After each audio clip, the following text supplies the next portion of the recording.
অতি উৎসাহী ভূমিকার কারণে এই জাতীয় ঐক্য বিনষ্ট হতে যাচ্ছে। আমাদের রাজনৈতিক অন্য দলের বন্ধুরা অন্য রাজনৈতিক দলের কর্মীদের সাথে দুর্ব্যবহার করে, ঝামেলা করে, অতি উৎসাহী আচরণ করে। সতর্ক করে দিয়ে বলতে চাই, শেখ হাসিনার মতো প্রভাবশালী একজন প্রধানমন্ত্রী, যার আঙ্গুলির হালুরিতে পুরো বাংলাদেশ উঠেছে আর বসেছে, কিন্তু গতকালকে দেখেছেন আপনারা সেই রকমের প্রতাপশালী প্রধানমন্ত্রীর ফাঁসির রায় হয়েছে। আমরা চেষ্টা চালিয়ে যাচ্ছি আগামীতে একটি সমঝোতার নির্বাচন, এই গণ অভ্যুত্থানের অংশীদার রাজনৈতিক দল সমূহ সবাই মিলে একটি সমঝোতার নির্বাচন হবে, যেই নির্বাচনের মধ্যে দিয়ে প্রত্যেকটি রাজনৈতিক দলের সংসদ সদস্যরা ওই জাতীয় সংসদে দেশের উন্নয়ন নিয়ে কথা বলবে, দেশকে কিভাবে বিনির্মাণ করা যায় সেটি নিয়ে কথা বলবে। তাই আমরা এই ঐতিহাসিক নির্বাচনে আমরা সকল রাজনৈতিক দল মিলে আমরা একটি সমঝোতার নির্বাচনের দিকে আগাচ্ছি। কিন্তু দেখা যায় আঞ্চলিক পর্যায়ের কিছু নেতৃবৃন্দের অতি উৎসাহী ভূমিকার কারণে এই জাতীয় ঐক্য বিনষ্ট হতে যাচ্ছে।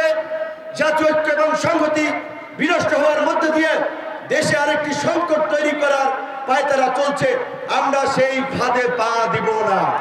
আমাদের আচরণে, আমাদের কর্মকাণ্ডে কেউ যেন আমাদের মধ্যে ওই রকমের আগেকার সরকারের লোকদের মতো যেন বৈশিষ্ট্য খুঁজে না পায়, যে আমাদেরকে সকলে মিলেমিশে আগামীর নতুন বাংলাদেশ বিনির্মাণ করতে হবে।